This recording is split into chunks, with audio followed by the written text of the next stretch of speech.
Give us your own, opinion as relates to the food situation in your state. Let me just first add to what Prof said, and I will relate it back to Oyo State. As far back as 2017, data has shown us that 44% of Nigerians are moderately to highly food insufficient as far back as 2017. This shows that this problem that we are experiencing now might have been exacerbated by the factors that Prof just mentioned, but in reality, there has been problem there over a long period of time. The issues we are experiencing today are product of many years problem that are very, very structural. Unfortunately, most times we don't look at agriculture from a very structural perspective. We don't look at the fundamentals. We just look at the symptoms and then handle the symptoms as it comes. Putting this back to Oyo State. Oyo State sits on a landmass of around 28,000 square kilometers, of which over 70% of that land is arable. I'd like to put that in context. It means that Oyo State is bigger than the whole of the southeast of Nigeria combined, landmass-wise. Oyo State is bigger than Rwanda as a country. Belgium is just 2,000 square kilometers bigger than Oyo State. And this state has 70% of its land as arable, and not more than 20 to 27% of that land has been cultivated. So this is a fundamental issue. It was a problem over a very long period of time. Oyo State, like every other state in Nigeria, also depend on smallholding for its agricultural food system.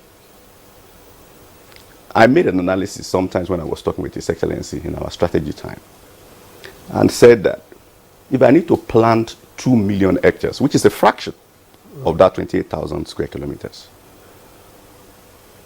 an average smallholder farmers, as FAO has given us the data, and I agree with that data, has like around 0.7 hectares per farmer. If I need to do 2 million hectares, the calculations showed me that I will need close to over 3 million or 4 million smallholder farmers to do that, in a population of around 8 million. That is not a sustainable way to approach agriculture in any country. So for us, we understood all this problem as a state, and we are bringing on board a different approach to complement what is already existing. So you can't just be talking about smallholding, as important as smallholding is, and I'm not putting that down. That is very important. But my point is that the food system approach you are adopting 20, 15, 30 years ago can, when your population was around 50 million people or 60 million people or 70 million people, cannot be exactly the same thing that you will be adopting when your population has grown to 220 million. So we need to tweak things around a little bit, rejig it, and then look at all those fundamental problems. Beyond that, those actors in agriculture that we even refer to as smallholdings are getting older.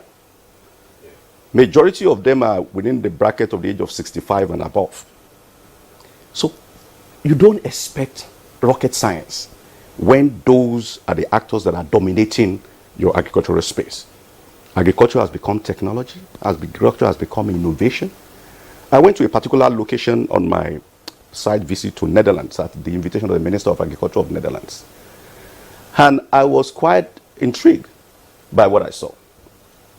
A screenhouse farm that they had there didn't have anybody sitting in the screenhouse farm for vegetables. All what they do was to have a drone that move around the screenhouse farm and send the report to a computer where the owner of the company sit down and diagnose issues of that screenhouse daily. And it is the result that came in the precision agriculture that are being used to now respond to the need of that particular tomato farm. That is what agriculture is becoming. And if that is what it is, we can't expect those old actors to continue to be the one that will be the major player. And I believe this is similar in most of the states in Nigeria. I wouldn't want to talk too much about many other states, but again, I can make a reference to Niger State that has, again, a lot of expanses of land as well. Probably similar or the same as Netherlands. It's the same issues everywhere. And the point is that we can't continue to follow the same old food system approach, the actors, and expect not to have the situation that we currently have. Let me bring in Dr. Akande. You know, Oyo State, like you said, you know, has a very large, mass land for arable. And one of the states that we have witnessed protest is Oyo State. And gladly, the governor was able to contain the protest without any casualty. Now, what is the state government doing? Because in your when you spoke earlier, you said more than 65% or more than 70% of the people engaged in agriculture in your state are above 65 years old. How attractive are you making agriculture, interesting to the youth? What are you doing to bring the youth into agriculture? Thank you very much. Thank you. For me, it looks as if the governor of the state has envisaged that this problem is going to be like this 3-4 years ago when we drafted the strategy for agribusiness for the state. And we have a strategy that we are working with. I can share that with you at a point in time. And that strategy speaks to the problem that is existing today. Of course, you need to tweak it here and there. And one of our major area of focus, like I said earlier, was to look at diverse actors. Remember that I mentioned that. And from that angle, we were able to train over 3,300 youths across the whole of the local governments in the state. And a good number of them are already practitioners, in agriculture within the state now. Just a few months ago, through responding to the issue of that existed through removal of subsidy, the state government established what it referred to as SAFER. It's a sustainable approach into ensuring economic recovery. And one of the things that was done was to allocate financial resources for these young people. Over 1,500 of them will be getting a soft loan, to improve on their current work that they are doing in agriculture. So the 3,300 of them were profiled, and the 1,500 of them has been selected to benefit from this loan. So we've seen their business, we've geomapped their farms, we know what they are doing, we know what they are producing annually, and this we've seen that is going to boost their activity. But beyond that, I think it's also very important to mention that the issue that we are facing currently needs to be looked at, as the Excellency has said, from short-term, mid-term, and long-term.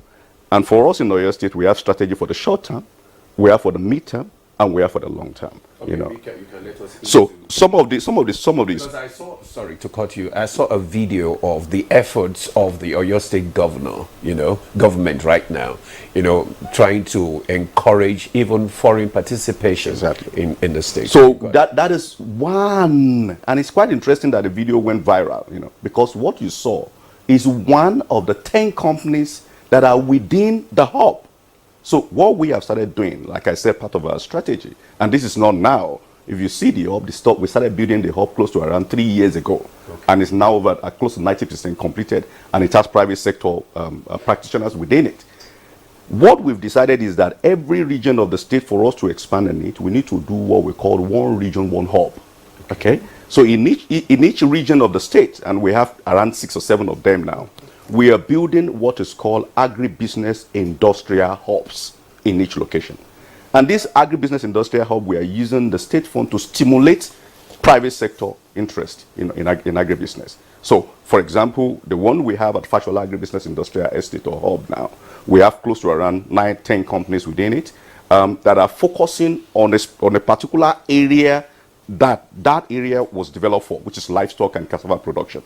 Okay. And the idea with this is that where you have the hub, you are not just using that hub to increase production, you are using it to bring in innovation, and you are using it to support agriculture within that particular region. If you have 10 industries that are new within a particular location, you are creating a system for the smallholder farmer or farmers that are surrounding the particular area to have an area where they could sell their product. Remember that I mentioned earlier that agriculture should be looked at as structural, So what are the structural problems of agriculture? You see the issue of access to market, access to finance, issue of bad infrastructure, access to technology, access to input. This hub that we have now is providing that particular service to that particular community.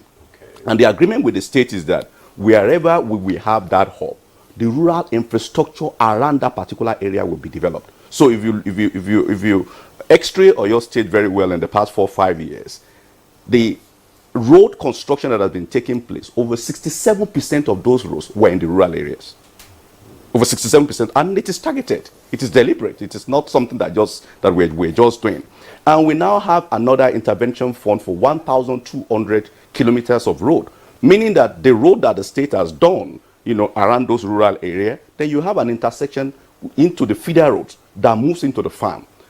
Again, providing solution to one of the most fundamental and structural issues of agriculture, in terms of access. Okay. So they can move their goods in, they can move their goods to that particular hub, and then, have access to market. But beyond that, I think it's also very important to mention that for the short term, we have an issue that around support, not just for smallholder farmers, but also for farmers that are a little bit above what you call smallholding. Again, I'm going back to the issue of actors. We have provision for the smallholder farmers, we have for the youth, we have for those ones that are a little bit above the smallholding. If you look at the issue of tractorization, I know some states are buying. We chose not to buy. And our own approach, as I said earlier, is that we want to ensure sustainability of what we are doing. And when you're talking about sustainability in agriculture, you ensure quite a lot of private sector driven. Why states use their own resources to stimulate? You stimulate the system and allow the private sector. Your job as a public sector is to ensure that you put in the right kind of an environment, put the policy in place, stimulate the private sector, and see what is going to happen. So we are subsidizing tractorization in different regions. So if you are a key actor that have a tractor in a region and you are providing services, maybe you have like around 20 or 30 tractors, and you are providing services in that region for us, for our smallholder farmers, what we do is that we subsidize what you are doing for those smallholder farmers. That defrays us from using our resources in the area where we don't need to use our resources. Okay. We focus the resources in fundamentals that those smallholder farmers require. While we're doing that. So you are encouraging, private investors to bring like equipment, farming equipment, to assist the government. Oh yes. So for every regions of the state now, we have designated private sector driven tractor company that are providing services. Just last week, the governor of the state has a stakeholders meeting, and this is very essential, and I think this should be done in almost all the states. While we have a collective problem to the issue of food inflation that is existing, but there are also very local issues that should be brought together to combine with the general problem. Issue of the security is very general. But for us in Oyo State, one peculiar statement that were made, by the smallholder farmers was the issue of revenue that were being collected by diverse people. Now the governor has said that for the next 6 months, no revenue should be collected from anything that has to do with agriculture within the state. Okay. But beyond that, I was making reference to the issue of tractorization as well. The peculiarity to us is that farmers are ready to pay, but they are not finding the equipment where they should get it. Now we have companies, a private sector in different locations now, and they also mentioned that the cost of using tractors on their field is becoming quite high, and of course because of the cost of fuel and diesel and all what have you. So now the first thing is accessibility to that particular equipment and the affordability as well. With what we have done now, we have overcome the problem of accessibility and also affordability. So those kind of approach, to me, are making impact, and they are creating the required impetus that is required within the state. In addition to that, I think for us, we've also agreed that there is nothing, and this is at a long term, and I believe that almost all His Excellencies, the governors, have that same thinking. There is nothing, and I'm talking from my experience as an expert in this field now, beyond what I do for the state. I'm a director in IITA, okay, the International Institute of Tropical Agriculture, where I lead 17 countries, strategy on agriculture for private involvement. To mention that there is nothing like agricultural transformation without rural infrastructural transformation. Let us not deceive ourselves, that attacking We are focusing on agricultural transformation, and our rural infrastructures are dilapidated and creating issues that will not allow those farmers to move things to move things further. So we need to ensure that while we are talking about agricultural transformation, we are also talking about rural infrastructural transformation as well. The last thing I would like to mention was that we did collect data locally, and we also align with the data at the federal level. And the data for us over the last 4 years shows that we've done pretty well in terms of land mass that we cultivated. There's a public data that is available. So we've grown compared to the previous 4 years before the governor. We've grown the land. We've also grown our production within the state on key crops. So I can give you those data. But the data showed to us that our productivity was not that good. Productivity refers to yield. So it means that if we continue to grow our land and we continue to grow our production, we are not doing it maximally.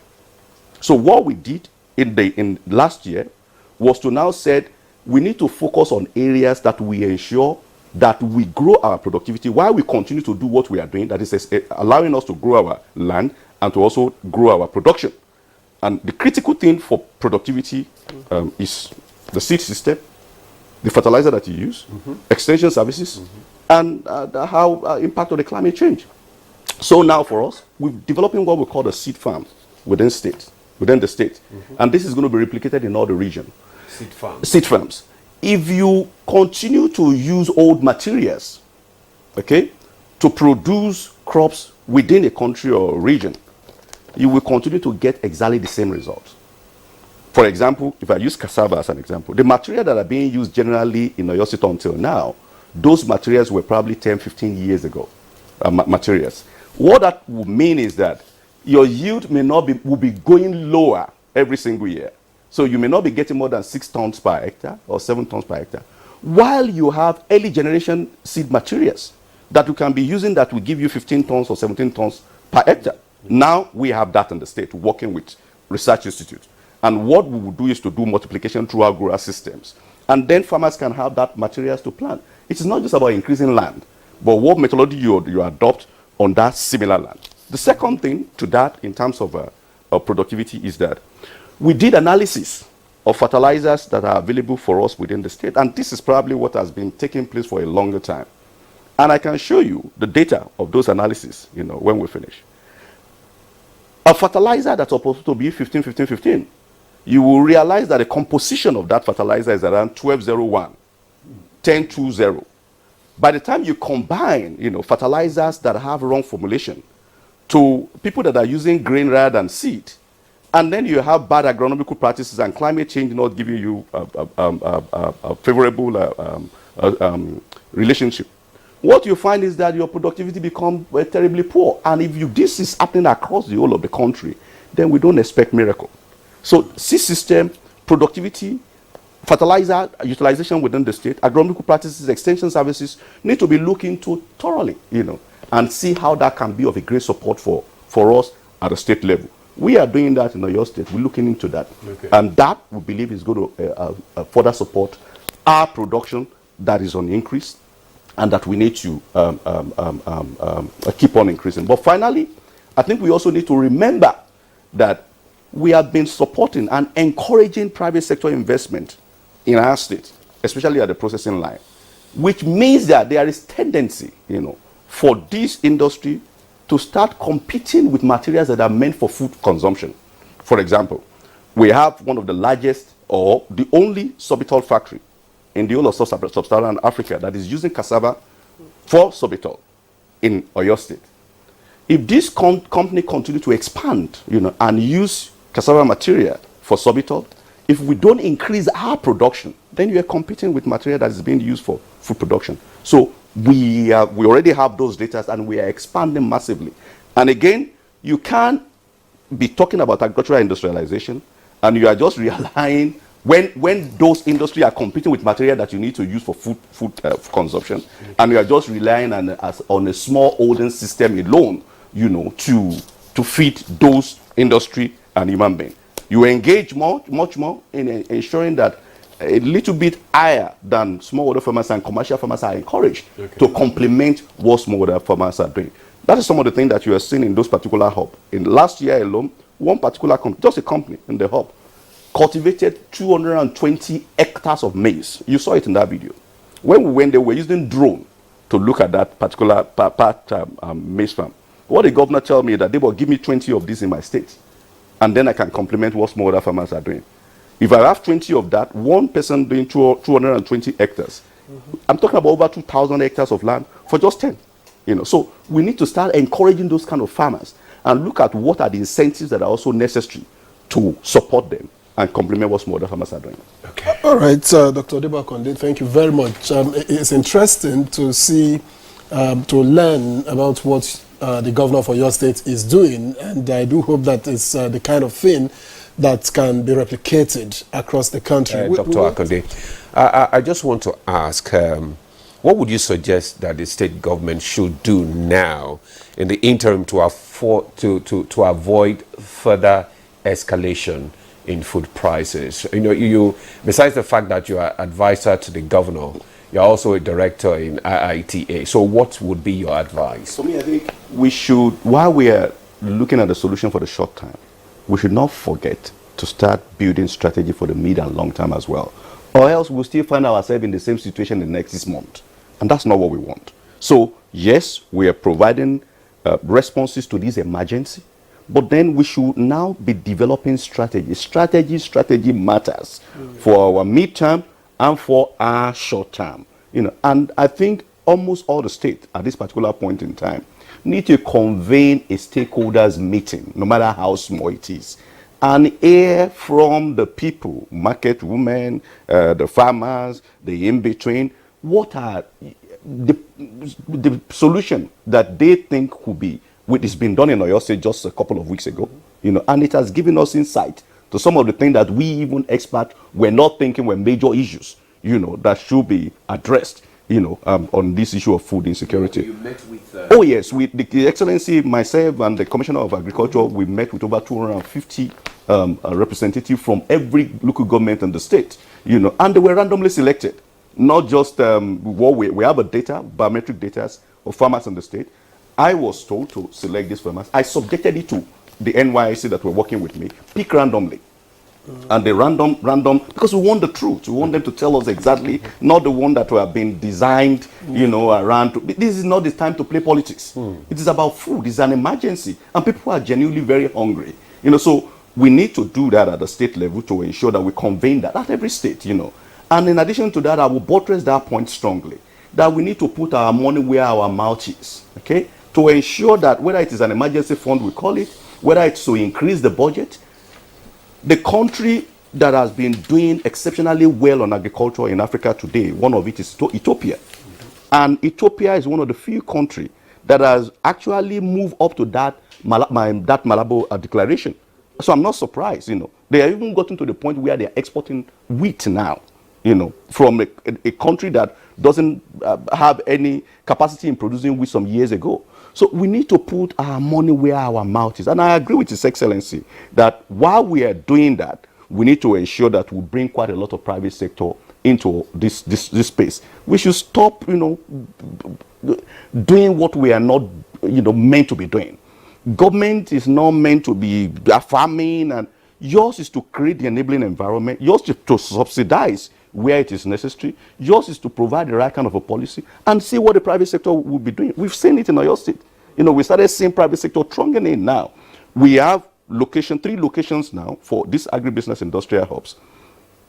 We have not tilled the land in the second one. It's fully subscribed. We've not even started clearing the land. The third one now, we have over 60% subscription based on what we did in the first one. It means that there are a lot of private sectors, that are interested to get engaged. So we need to put to do all this. And I think in addition to that, I will quickly say that for me, one of the areas that we need to focus on, that we have not been focusing on, is what is referred to as urban agriculture. Okay?